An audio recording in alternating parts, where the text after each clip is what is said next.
বাংলাদেশের ছাত্র জনতার গণ অভ্যুত্থানের মধ্য দিয়ে 5ই আগস্ট শেখ হাসিনা সরকারের পতনের পর বিশ্ববিদ্যালয় উপজাজ থেকে শুরু করে সারা দেশে স্কুল কলেজের প্রধান শিক্ষক ও অধ্যক্ষদের পদত্যাগের ঘটনা ঘটেছে। তবে স্বেচ্ছায় পদত্যাগের চেয়ে জোরপূর্বক পদত্যাগের ঘটনাই ঘটেছে বেশি। শিক্ষা প্রতিষ্ঠানগুলোতে এই নিয়ে বিশৃঙ্খলা পরিস্থিতি তৈরি হয়েছে। পদত্যাগকে কেন্দ্র করে শিক্ষকদের গালিগালাজ, গায়ে হাত দেওয়া থেকে শুরু করে নানা ধরনের অপ্রীতিকর ঘটনা ঘটেছে। সামাজিক যোগাযোগ মাধ্যমে এসব ঘটনার ছবি ও খবর দেখা যাচ্ছে। সব মিলিয়ে যে ছবি উঠে এসেছে একটা দেশের শিক্ষকদের জন্য সেটা নিদারুণ অসম্মানের। এমন পরিস্থিতিতে শিক্ষা প্রতিষ্ঠানের পদত্যাগের জন্য বল প্রয়োগ না করার উপর গুরুত্ব আরোপ করেছে শিক্ষা ও পরিকল্পনা উপদেষ্টা ওয়াহিদউদ্দিন মাহমুদ। গত 3 সপ্তাহে বিভিন্ন বিশ্ববিদ্যালয়ে অন্তত 27 জন উপাচার্য সহ কোষাধ্যক্ষ সহ উপাচার্য, ডিন থেকে শুরু করে বিভিন্ন পদের কয়েকশো জন শিক্ষককে পদত্যাগ করার ঘটনা ঘটেছে। রাজশাহী বিশ্ববিদ্যালয়ের বিভিন্ন দায়িত্ব থেকে 69 জন কর্মকর্তাকে পদত্যাগ করেছেন। ঢাকা বিশ্ববিদ্যালয়, চট্টগ্রাম ও জাহাঙ্গীরনগর সহ সারা দেশে একই অবস্থা। ফেসবুকে ভাইরাল হওয়া ভিডিওতে দেখা গেছে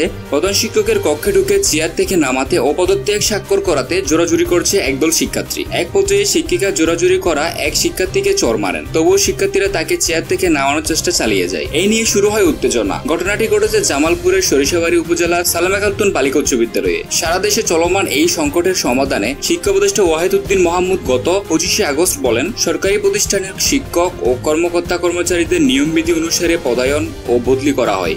তাদের বলপূর্বক পদত্যাগের সুযোগ নেই, বরং শিক্ষাঙ্গনে শিক্ষক ও শিক্ষার্থীদের যে ধরনের সম্পর্ক আশা করা হয় সেটি ফিরিয়ে আনতে হবে এবং কাউকে ব্যক্তিগতভাবে অপমানিত করা যাবে না। শিক্ষা উপদেষ্টা আরো বলেন, শিক্ষা প্রতিষ্ঠানের শিক্ষক শিক্ষার্থীদের সম্পর্কে শিক্ষার পরিবেশ ফিরিয়ে আনা অত্যন্ত জরুরি। সেখানে অনাকাঙ্ক্ষিত কিছু ঘটুক তা আমরা চাই না। এই ক্ষেত্রে বিশৃঙ্খলা সৃষ্টিকারীদের বিরুদ্ধে যথাযথ ব্যবস্থা নেওয়া হবে। খবর বাংলা 24 ডেস্ক নিউজ।